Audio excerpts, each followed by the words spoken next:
喺今集開始之前，希望各位觀看呢條片嘅朋友或者網友，你哋可以用1至2秒嘅時間嚟到訂閱我哋嘅頻道，作為對我哋嘅支持，等我哋做得更加好。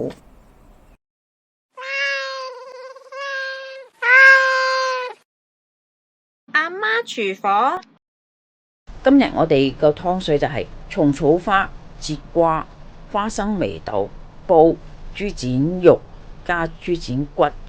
節瓜比較上係正氣嘅，點為之正氣呢？病啊、咳嗽、感冒、坐月，你都可以食節瓜，咁啊，所以你話幾正氣呢？係咪？加上蟲草花咧，可以補充屋氣啊，同埋有 B1、B2、B16嘅用處，對人體係有益。蟲草花使唔使浸啊？浸就唔使噶啦，同包買翻嚟都唔知佢係有冇啲塵攞啊。咁你最緊要咧就沖一沖佢啊。花生眉豆我亦都唔會浸嘅，係直接掉落去煲噶啦。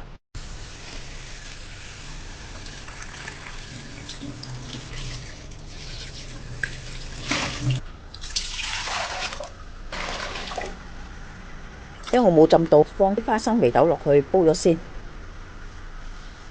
如果你本身係有痛風症，得唔好落花生眉豆，因為隻腳痛翻啊，胃唔舒服、胃脹，唔好飲咁多咯。而家咧，將個節瓜咧刮咗啲毛先。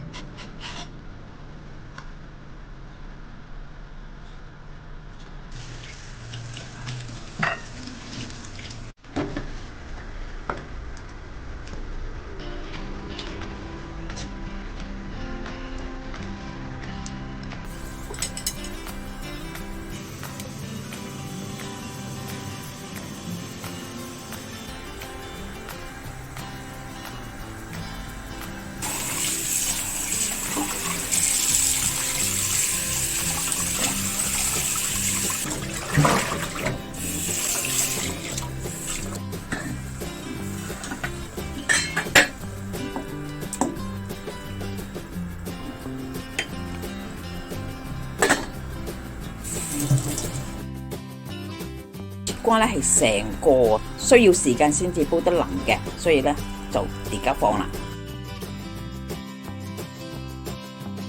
同埋啲蟲草花一齊放喎，因為我冇浸過嘛，煲得時間短，你食起嚟咧佢就韌嘅。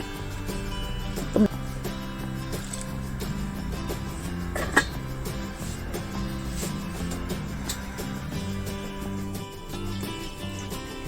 瓜咧已經係通透咗，基本上已經係得嘅咧。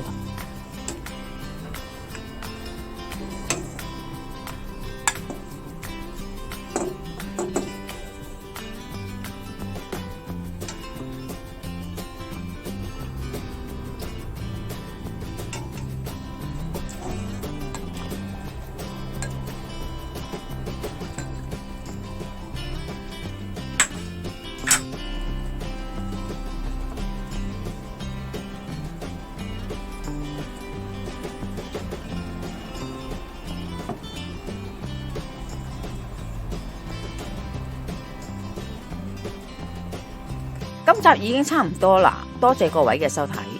詳細食譜我哋會上傳喺 Facebook 嘅專頁裏邊，有興趣嘅話可以查閱。另外，如果喜歡我哋頻道嘅話呢，可以訂閱我哋嘅頻道，以作對我哋嘅支持。希望大家喜歡，我哋下集再見啦，拜拜。